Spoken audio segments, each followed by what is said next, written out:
Chapter 11. Sarabi. For the second day in a row, Sarabi was awakened by an ear-piercing scream that echoed throughout their sleeping quarters, the sound reverberating against the cave walls. She leapt to attention, her muscles constricting with the instinct to attack. She would not allow those mangy hyenas to ravage their food stores again. She didn't care what Scar thought of them. Sarabi started for the cave, opening but stopped when she realized the commotion was coming from the innermost part of the cave. Oh no, the cubs! An instinct of a different kind, the one to protect their young, took over. She rushed deeper into the cave, preparing to give her life for the sake of her pride's cubs. But her steps came to a halt at the sight of the other lionesses scrambling around the sleeping quarters. There didn't appear to be a hyena in sight.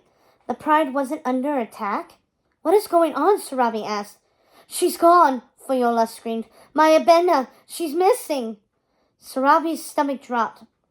This was even worse than if the hyenas were attacking them. Had they slunk in under the cover of darkness and snatched the young cub? So was Nala, Sefu said. Nala? No. She loved all the cubs of their pride, but Nala was special. Nala was the closest link she had to her Simba, the one cub who had known him better than any other. Sarabi instantly sought out Serafina, who, along with the other lionesses, had her nose to the floor, searching for a whiff of the two cubs. Sarabi stiffened her spine. She could not allow her emotions to get the better of her. She needed to take charge of the situation so they could find their cubs and bring them safely home. Where are Thandi and Keto? Sarabi asked. They were tasked with keeping watch over the food last night. They must have seen something. Ola and Kamari went to fetch them, Sefu said. But if they had seen something, they would have told us. Unless they were in pursuit of whatever had made away with the two cubs and didn't have time to come back and alert the rest of the pride. But Sarabi knew that wasn't the case. When the two lionesses appeared a moment later, both panting from the exertion of their run and looking as confused as everyone else. Kamari said that Abena and Nala are missing, Thandi said. When was this discovered? I woke at daybreak as usual, Foyola said. Abena wasn't where she usually sleeps. Neither was Nala, Serafina said, her voice hoarse with worry.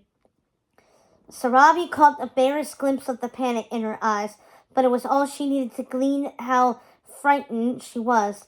A few hours ago, she could not bear even looking at her friend. Just the thought of Serafina brought forth a rage unlike any Sarabi had experienced in months. But right now her heart ached for her. She knew better than any of the lionesses the sheer terror that came with learning that your cub was in danger. Sarabi pushed aside both her hurt for Serafina and the pain of losing Simba. She had to keep her focus on the missing cubs. Abena's and Nala's safety was all that mattered. We are sure both were in the cave last night? Sarabi asked, but then she realized how foolish it was to even present such a question. Serafina barely let Nala out of her sight these days. Of course she was sure her daughter was in the cave last night, which made the cub's disappearance all the more puzzling. There had to be an explanation. Could the hyenas have made away with them without any of us knowing? Sefu asked, voicing what none of the others seemed to want to ask. Although the hyenas were not known for their self-discipline, they could be stealthy when the occasion warranted. It was yet another reason Sarabi did not trust them and wanted them off her land. No, Thandi and Keto said at the same time. We patrolled Pride Rock throughout the night. We would have spotted a hyena. Well, they could not have simply vanished, Foyola screamed.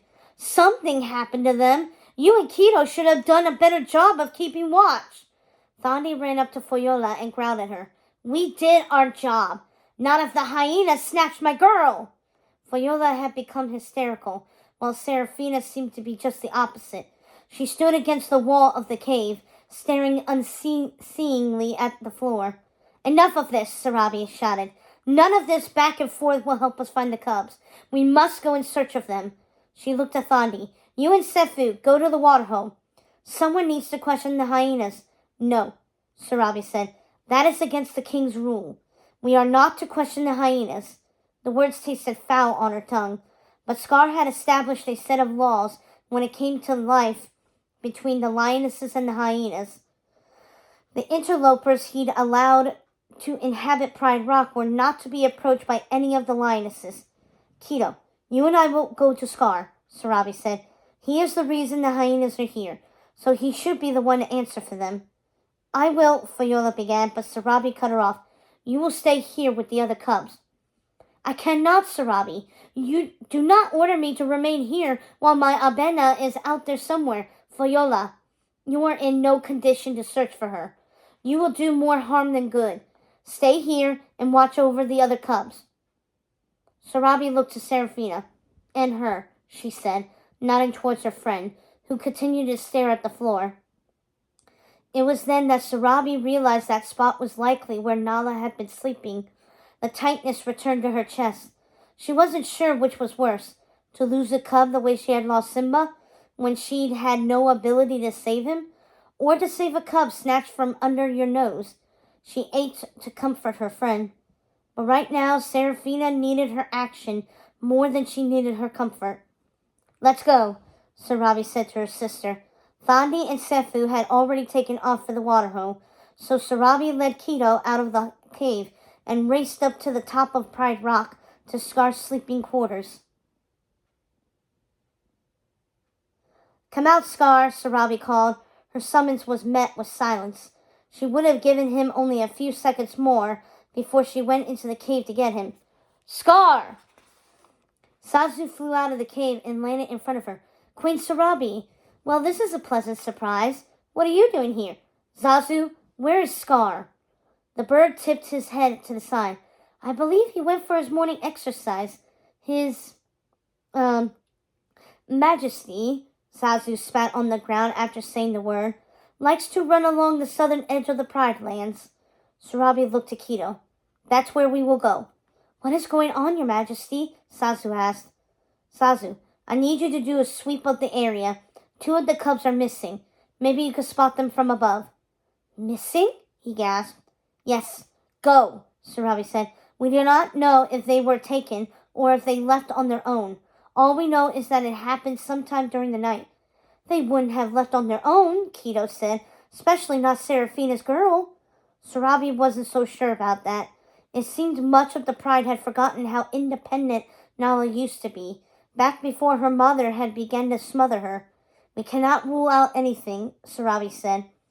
The hyenas have posed a threat to the cubs from the moment they arrived at Pride Rock. They are responsible for this, Keto said. Sarabi feared her sister was right, which was why she needed to confront Scar as soon as possible. She and Keto started for the southern edge of the Pride Lands, keeping their eyes open for Nala and Abena as they searched for Scar. They did not catch a whiff of the cubs or their king. Scar. Not her king, but Scar. She referred to him as king when speaking to the other lionesses, but that was the law by which they lived. But she had vowed never to think of him as her king.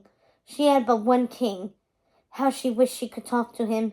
She needed Mufasa's wisdom and his steady paw. Their entire pride needed his leadership right now, but Mufasa was not here, so she would need to step into his paw, Prince. You could do this. You're strong.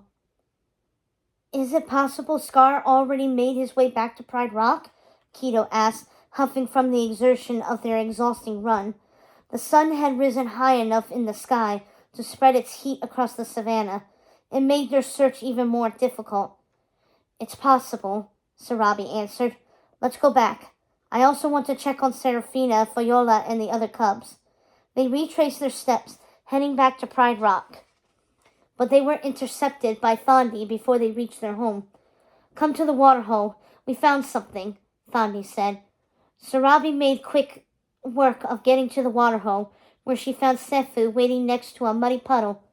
Here, Sefu said. We found 2 sets of paw prints that can only be the cubs, but the trail stops here. She pointed her nose at the blend of prints. From what Sarabi could make out, there were zebras, elephants, hogs, and some other animals that had likely shown up at the waterhole sometime during the night or early morning. She put her nose to the ground, trying to pick up the cub's scent. Nothing. We tried to sniff them out, Sefu said. Between the other animals and the muddy ground, I cannot pick up a scent. Maybe Foyola or Serafina would have better luck. What did Scar say? Thandi asked. We haven't talked to him yet, Sarabi said.